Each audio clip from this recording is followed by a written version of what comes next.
We are talking with Dan Lynch, and Dan is a trapper and lives in southeastern Pennsylvania. Dan's worked as a teacher. You worked with in the ag business. You've done all kinds of things. Yeah.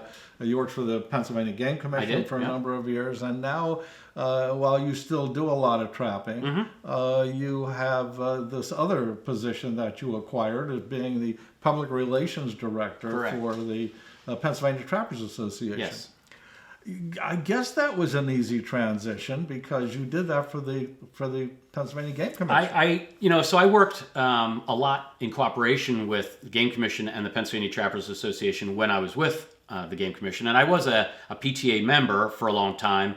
But the gentleman who was ahead of me as the public relations director also worked for the Game Commission, and he and I had a good relationship.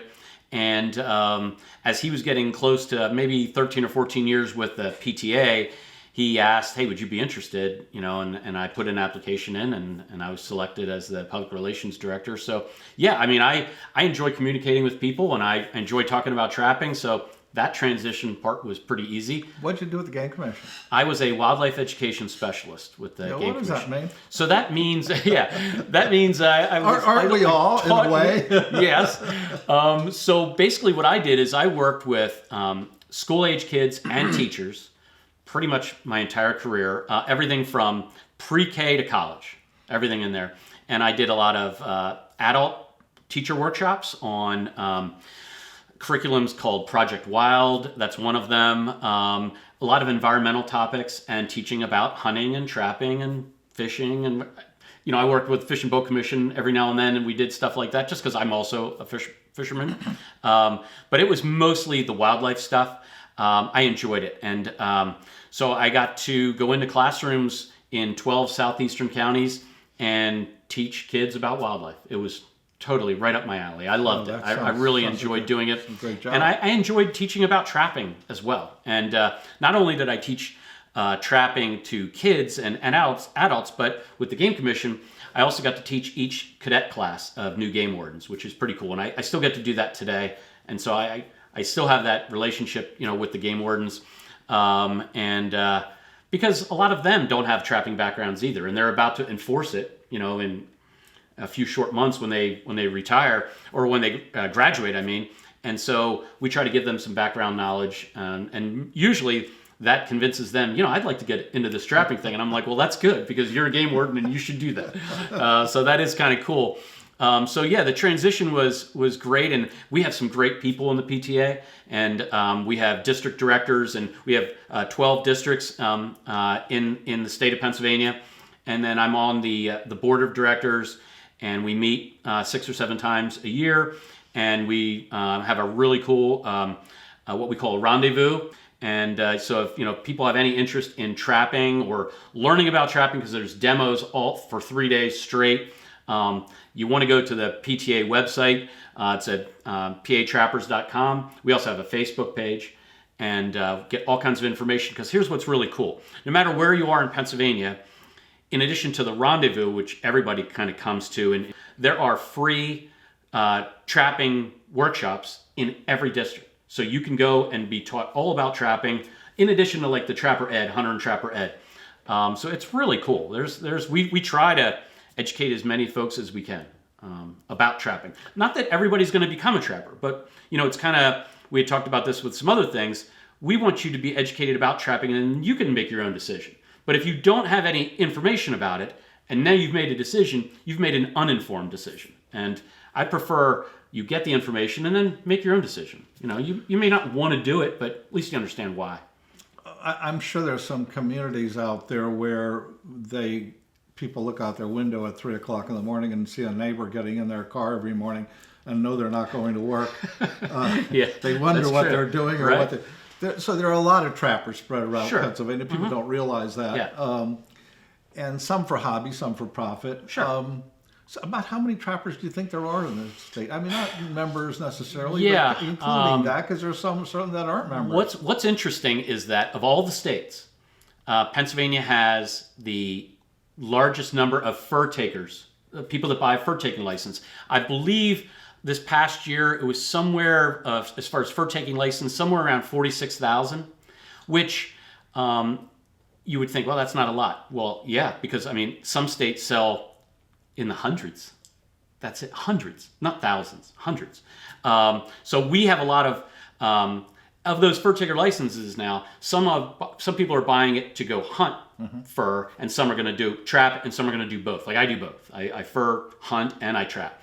As far as you know, I mean, I don't know the exact number. We don't normally give out the exact number of, but we have many thousands of PTA members in Pennsylvania. I know that the people who buy fur ticker licenses certainly are not all trappers. We're trying to get, strength is in numbers, and we try to let people know that, hey, if you're really into trapping, you need to support this organization, because it's the organization that's trying to make sure that the Game Commission, we're on par with the Game Commission, and that we can keep this going. Because not everybody's into it, just like not everybody's into hunting, but we try to do what we can to educate people about trapping so that we can continue to trap. Because here's the deal. If we ended trapping or we ended hunting, it would still go on. It would go on with people like what we talked about before, nuisance trapping. I'll give you an example. Massachusetts. They banned all trapping. There are more animals trapped in Massachusetts now than there was when they had a trapping season. And guess who's paying for it? Taxpayers are paying for it. It doesn't cost the taxpayer anything when you and I go buy a hunting and trapping license. But if you have, you don't want to trap, but now you have chickens in your backyard, and now the foxes and the raccoons are a problem. Now you're going to pay me to go do it. But if you had a neighbor who just bought a trapping license and trapped them during the season when it was the right time to trap them, when they didn't have young and all that kind of good stuff, you wouldn't have to worry about it. But Massachusetts banned it. Well, now they have more trappers and more trapping going on than they did before. So it didn't help their state to ban it. It'd be the same thing with people are more familiar with the deer situation and the deer populations in the communities, particularly up in some areas of the Poconos and some other areas that ban hunting in their communities, even though they have the land and everything else. They're paying people to come in and cull the herd. That's correct. Just, shoot the deer and put them in a landfill. And that's not hunting at all. No, somebody could actually use benefit the meat. And it wouldn't cost the homeowner anything. Exactly. That's correct. People, it's just, as I said before, the reason we do the shows for the education and educating people and letting them know this thing about Massachusetts. I did not know that, and that's.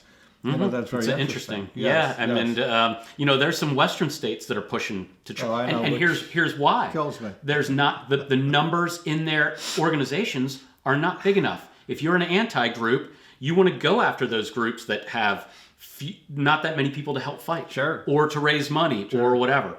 And it's important to belong to your organization. I really do think it, and it's not expensive. It's $20, $30 if you want the magazine. But that's but you're helping getting the word. I mean, for that $20, you become part of an organization, and as you said, there's strength in numbers, and and that's keeping whatever you like to do, whether you like to hunt or you want to hunt. I golf, not very well, but I golf. And I could be paying $30, $40 to go out and complain for 5 hours. And that's twice of what it would pay. I would cost me to join this organization that works for you all year round. I mean, people can never say, well, it costs too much. No, it doesn't. As far as I'm concerned, it doesn't cost enough. We should pay more. But all we need is, we always try, our board is always trying to get, if everybody goes out and gets one other person, we double our ranks in a year. If everybody just got one, and so it would be beneficial. It would, and it's pretty easy to do. These new people that I'm taking out, I just bought them a membership. It's simple, and they'll get notices that their magazine's going to run out, and then hopefully they will pay. But to me, that was worth $20 or $30, whatever. Game commissioners get changed every couple of years. I assume your organization helps to educate them or keeps them basically in line, on track, and knowing what's going on so that they don't make wrong decisions when it comes to the kinds of traps and the things that you're doing. Yeah, we have a good working relationship with the agency, and we're the president of the PTA. His name's Charlie Sykes. He and I just set up a meeting with the Game Commission so that we continue to we'll have a yearly meeting in addition to anything else, anything that arises, but just simply so that we're all on the same page And so that we're not coming to you, if you're the organization, we're not going to say, this terrible thing happened, we need to fix it. We want to have a normal conversation so that we are good to go with the executive office and the commissioners. We do know that some of the commissioners have trapped in the past, which is great. But we're going to be trying to meet with all of the 9 commissioners so that they understand where we're coming from, kind of like what we've talked about today, basically. So we know that we need to have that good relationship with both commissioners and the executive office. Now, as I said earlier, some of the people in your organization certainly trap and they sell their wares, either raw or halfway through Sure. or all the way through or whatever. You have chosen to take a little bit different tack than you trap. You clean the animals. You clean the whatever has to be taken off of the hide, and then you send that to be tanned. Correct. And what you get back is something like a beaver like this, and it's got a really nice soft skin in it. People can make something out of it if they want to. Or you take a fox like this, and people say, "Boy, that would really look great hanging, in my cabin in the woods." And so you sell your materials in that fashion. And you said your wife makes some. Yeah, my wife. I don't have any right here, but she makes koozies, like canned koozies. You can put a bottle in it, or a water bottle or whatever. Right. And you can order, like 3 foxes, or a fox, a raccoon, a coyote, and a beaver, and all that kind of good stuff. My daughter was in a wedding, and the groom bought one for all of the groomsmen. So everybody up at the front table, they all had their beer or whatever in a little fur koozie and stuff like that. And we also sell. My wife puts like on the tails. She'll take, if she makes a koozie out of like maybe 3 koozies, and then she'll take and put a little snap swivel on there, so people like to hang the tail somewhere, Yeah, exactly. Anything that we can think of, we do that kind of stuff with. Actually, the wood heads covers for my golf clubs, they all have a pom-pom of either a beaver or a fox or whatever on there. So, and this year she's going to be making, she knits hats. So she's going to be putting the pom-poms of different animals on there. So we're going to try to utilize as much as we can from the fur of our own stuff. And you sell these on you have a website? On eBay. I have a website. eBay? I have a website. Yep. You have a website. What's the website? WildlifeEnterprisesLLC.com. WildlifeEnterprisesLLC.com. Yep. So people can find some of this. Sure. And what I like to do when I do it on eBay is I put a little blurb on there telling people that these were humanely trapped in season in southeastern Pennsylvania, and people like that. They even send in a comment like, I kind of like to know where the fur came from. Okay, well, that's where it came from, because this is where I trap. And and I've got friends who, if I trap on your property, sometimes people will be like, well, I'd like one of everything that you catch. Okay, I'm like, as long as you're willing to pay the tanning, I'll do the work and we'll send it to get it tanned. That's the cost is the shipping and the tanning. That's where you get hit by the cost. Sure. If I could tan and get professional looking tans, that would be great, but it's difficult to do. And people just like that. That way they can show an animal that was from their farm or from their property. And what's the most common trapped animal in Pennsylvania? I would say red fox. I would say red fox. If this was 20 years ago, I'd say muskrat. But it's probably the most common. A muskrat is where most people start. They're very easy to catch. It's an inexpensive trap. They're easy to see their sign. You can see a trail going in a pond or a little hole coming out. It's easy to catch. They're actually easy to skin, but their populations really, really vary. And I have ponds where years ago I could catch 15 or 20, and now after 1 or 2 days of trapping, no matter how many I catch, I just pull the traps. Because I don't want to overharvest them. I want to be able to trap them again. You can easily overharvest them. They're very easy to catch. And but I like to see a diversity of critters out there. Some people focus on one animal. I try to trap everything. The only thing I haven't caught yet is an otter, and I've tried a couple of times, but I've caught a couple of fishers, a couple of bobcats. The otter is a pretty specific season. It's a specific season and a specific management unit. I have to travel to go get them. You can't trap even though there's otters around here, you can't trap them here. Where do you have to go to get them? So up to the northeast. Oh, okay. There's a lot more otters. The north central or the northwest. Okay. There's otters statewide, but not in appreciable numbers, and that's why we can't, harvest them. Are there more everywhere. red fox than gray fox? I believe so. Yeah, red fox are more adaptable to living in just about any habitat, where gray fox, even though you can catch a gray fox out in the middle of an open hayfield, they're going to prefer a wooded habitat. And I don't have one here, but if you look at their coat, they're camouflaged much better for a wooded environment. So I'm sure that there are pockets where there's lots of grays, but you can catch the reds just about anywhere you can catch the grays, but not necessarily vice versa. And coyotes also. Coyotes are found in all 67 counties, and they're it's a cool critter. When you catch something that big in a trap, I just think it's kind of a cool critter. They don't weigh near as much as people think. Up on the board up here, I have caught these two this year. This one was 29.9 pounds, and this one was 27.5 pounds. And I weigh them right here on a good digital scale. And when you look at them, people are like, "Oh, that must be 50 pounds." I'm like, no, it's just not. They're just not that It's big. amazing the different colorations too in coyotes. You bet. Eastern coyotes have that coloration where you can get them all black to blonde and everything in between. Joe, I did some work, some film work and some writing work and some other stuff for a guy who actually had a fur company in New York. Okay. And Joanne said, I'd like to have a coyote coat. So I said to the guy, can we trade, part of what I'm doing for a coyote coat? He said, sure, bring your wife down, So I brought her down, and he was in the Poconos. And as I said, this place was in New York. Had a shop, kind of, in the Poconos. But he said, bring her down next week. He said, I'll have some samples for her. I'm thinking, all right, he's going to bring, she's going to pet and say, yeah, I want that.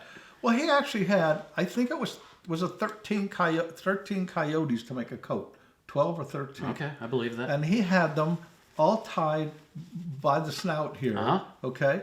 And he had like 5 piles. And he says, do you want blonde? Do you want red? That's right. Do you want black? Do you want this? And she picked out the stack of coyotes that she wanted, and then the guy made her a coat, and she was extremely happy. Yeah, the only other way to do it costs you even more, is they have to dye them all to get them all the same. Oh, no, color. she just, you know what I mean? She picked this bunch out, and she said, make them out of that, and she did, and it was great story. So, Pennsylvania Trappers Association, good organization. People should consider joining. If you buy a trapper license, we said even if you don't. Yeah. Well, gee, wouldn't it be great if they each spent another $20 and would be awesome. And got because it benefits them. If you're a fur taker hunter, whether you're a hunter or a trapper, if you join that organization, it's benefiting you. So yeah, that would be fantastic. Whether you go out trapping or not, it's such a we give money to things sometimes we don't even think twice about it. But I myself, I'm thinking about this 24/7, 365. Right, sure. But that $20 would benefit anybody who buys a fur taker license. So you have a website. What's the website? PAtrappers.com. Okay. And it costs, you said $20.